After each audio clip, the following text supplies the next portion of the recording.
সুপ্রিয় শিক্ষার্থীবৃন্দ, তোমাদেরকে স্বাগত জানাচ্ছি। আজকের পাঠে আমরা আজকে সংখ্যা পদ্ধতির একটি রূপান্তর নিয়ে আলোচনা করব। তো সেই রূপান্তরটা হচ্ছে, দেখো, ডেসিমাল টু অক্টাল, অর্থাৎ আমরা ডেসিমাল সংখ্যাকে অক্টাল সংখ্যায় রূপান্তর করব। আমরা আজকে ডেসিমাল সংখ্যাকে অক্টাল সংখ্যায় রূপান্তর করব। তো আমরা জানি ডেসিমাল সংখ্যায় 0 থেকে 9 পর্যন্ত 10টি ডিজিট ব্যবহার করা হয় এবং অক্টাল সংখ্যায় 0 থেকে 7 পর্যন্ত 8টি ডিজিট ব্যবহার করা হয়। তো আজকে আমরা ডেসিমাল সংখ্যাকে কিভাবে অক্টাল সংখ্যায় রূপান্তর করা হয় তা দেখব। তো এটা একবারেই সহজ। আমরা পূর্বে ডেসিমাল সংখ্যাকে বাইনারিতে রূপান্তর করেছিলাম। তো ডেসিমাল থেকে বাইনারিতে রূপান্তর করার সময় তোমাদের মনে আছে, এরকম আমরা 2 দ্বারা ভাগ করেছিলাম এবং যে ভাগফল পেয়েছিলাম সেই ভাগফলকেও আবার 2 দ্বারা ভাগ করেছিলাম। যতক্ষণ পর্যন্ত ভাগফল 0 না হয় ততক্ষণ পর্যন্ত 2 দ্বারা ভাগ করেছিলাম। আজকে আমরা ডেসিমাল অক্টাল সংখ্যার ভিত্তি হচ্ছে 8। এই কারণে আমরা ডেসিমাল সংখ্যাকে প্রত্যেকবার 8 দ্বারা ভাগ করব। দেখো, আমরা প্রত্যেকবার 8 দ্বারা ভাগ করব। তাহলে এখন এই 29কে যদি আমরা 8 দ্বারা ভাগ করি, দেখো 29কে যদি আমরা 8 দ্বারা ভাগ করি তাহলে কত হবে? 3 8 24। তাহলে দেখো ভাগফল হচ্ছে 8 আর ভাগশেষ হচ্ছে 5। তাহলে আমাদেরকে ভাগফল এবং ভাগশেষ দুটো আলাদা লিখতে হবে। এখন আমরা যেটা করব সেটা হচ্ছে, এখন আমরা আবার ভাগফলকে এই ভাগফলকে 8 দ্বারা ভাগ করবো। দেখো, আবার 8 দ্বারা ভাগ করবো। তো এখানে দেখো, আমরা 8 দ্বারা যদি আমরা 3কে ভাগ করি তাহলে দেখো ভাগফল হচ্ছে 0, ভাগশেষ হচ্ছে 3। কারণ এখানে ভাজক বড়, ভাজ্য ছোট। তো ভাজ্য যদি ছোট হয় তাহলে ভাগফল হবে 0। তাহলে দেখো 0 আর 3। তাহলে দেখো আমাদের ভাগফল কি চলে আসছে? 0 চলে আসছে। যখনই ভাগফল 0 চলে আসবে তখনই আমাদের কাজ শেষ এবং আমাদের আনসার যাবে নিচ থেকে উপরের দিকে। এটা হচ্ছে এমএসবি আর এটা হচ্ছে এলএসবি, এটা খেয়াল রাখতে হবে। তাহলে দেখো আমরা এখানে কি লিখতে পারি? তাহলে দেখো 29 হচ্ছে ডেসিমাল, এটাকে যদি আমরা অক্টালে নিই তাহলে হবে কত? 35 এবং অক্টালের ভিত্তি হচ্ছে 8। এভাবে দিতে হবে। তো আমরা আরো প্রবলেম দেখি, তাহলে আরো বিষয়টা ক্লিয়ার হবে। দেখো, আমরা এখন যে প্রবলেমটা দেখব সেটা হচ্ছে ধরো 125। আমরা এই সংখ্যাটাকে অক্টালে নেব। তো এই সংখ্যাটাকে অক্টালে নিতে হলে কি করতে হবে? এই সংখ্যাটাকে আমাদেরকে 8 দ্বারা ভাগ করতে হবে।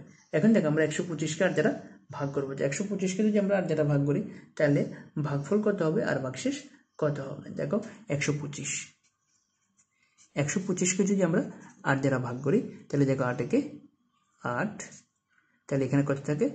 4 5, এরপরে 8 দিবে এই 45কে ভাগ করলে 6টা, এখানে কত? 5 8 40, 5 8 40। তাহলে দেখো ভাগফল হচ্ছে 15 আর ভাগশেষ হচ্ছে 5।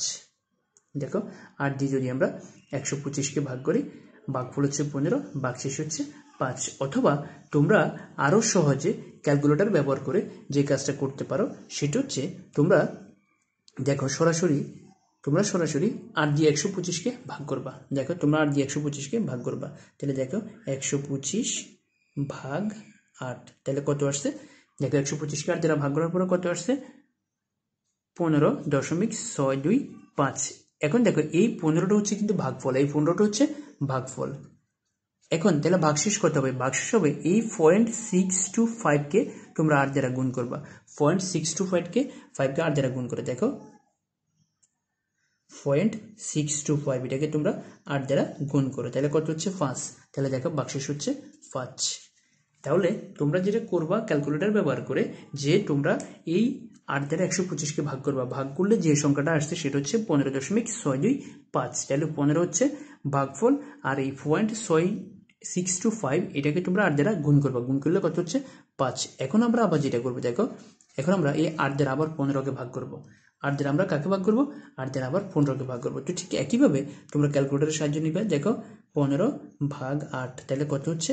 দেখো কত হচ্ছে? 1.875। তার মানে ভাগফল হচ্ছে 1। আর দেখো এই যে দেখো 0.875, এটাকে 8 দ্বারা গুণ করো, তাহলে দেখো 0.875, এটাকে যদি আমরা 8 দ্বারা গুণ করি তাহলে কত আসছে? 7। তাহলে ভাগশেষ হচ্ছে 7। ঠিক একইভাবে আমরা যদি এই 8 দ্বারা 1কে ভাগ করি, তাহলে যেহেতু 8 হচ্ছে বড় 1 হচ্ছে ছোট, তাহলে এক্ষেত্রে ভাগফল হবে 0 আর ভাগশেষ হবে ভাজ্য। তাহলে এই ক্ষেত্রে ক্যালকুলেটর ব্যবহার না করলেও চলবে, আমরা সরাসরি হাতে কলমে করে ফেলবো। তাহলে এখন দেখো এটা হচ্ছে এমএসবি আর এটা হচ্ছে এলএসবি। তাহলে দেখো আমাদের আনসার কত দাঁড়াচ্ছে 125। 125কে যদি এই 25 থেকে আমরা অক্টালে কত পেলাম 175। দেখো এটার ভিত্তি হচ্ছে 8। তাহলে সুপ্রিয় শিক্ষার্থীবৃন্দ দেখো যে আমরা কিভাবে ডেসিমাল সংখ্যাকে আমরা কিভাবে অক্টাল সংখ্যায় রূপান্তর করে ফেললাম। তাহলে এখন দেখো আমরা আরো প্রবলেম দেখি। দেখো তাহলে এটা হচ্ছে কিসের ক্ষেত্রে, এটা হচ্ছে পূর্ণ সংখ্যার ক্ষেত্রে। এখন যদি দশমিক সংখ্যা থাকে, দেখো দশমিক সংখ্যা থাকলে আমরা কিভাবে কাজ করব। যদি দশমিক সংখ্যা থাকে তাহলে আমরা তাকে কিভাবে অক্টালে রূপান্তর করব। দেখো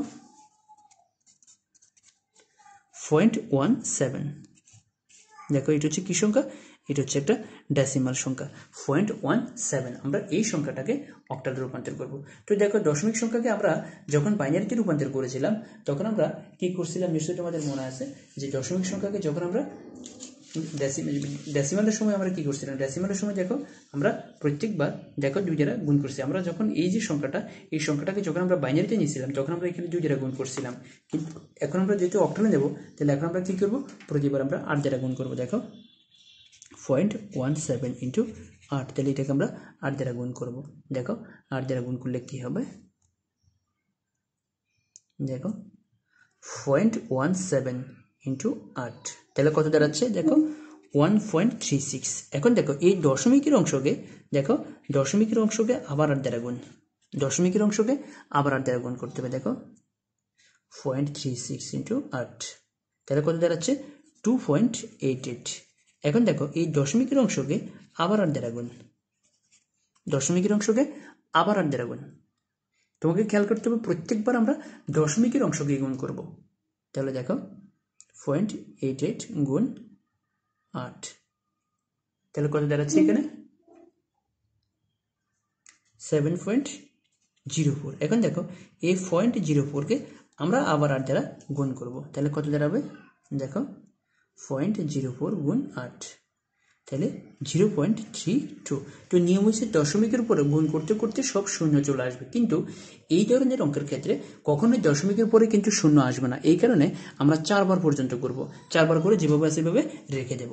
এখন আমাদের এখানে আনসার হবে কিন্তু উপর থেকে নিচের দিকে। তাহলে দেখো আমরা আনসার কিভাবে লিখব, 0.17 10 ইকুয়াল, দেখো দশমিক দিতে হবে প্রথমে দশমিক দিতে হবে, এরপরে কত 1270, এরপরে ডট ডট ডট, যেহেতু আমাদের অঙ্কটা কিন্তু কমপ্লিট হয়নি, এটা কিন্তু আমরা মাত্র 4 ঘর পর্যন্ত দেখেছি, এই কারণে এটা আমাদেরকে ডট ডট দিয়ে দেখা দিতে হবে।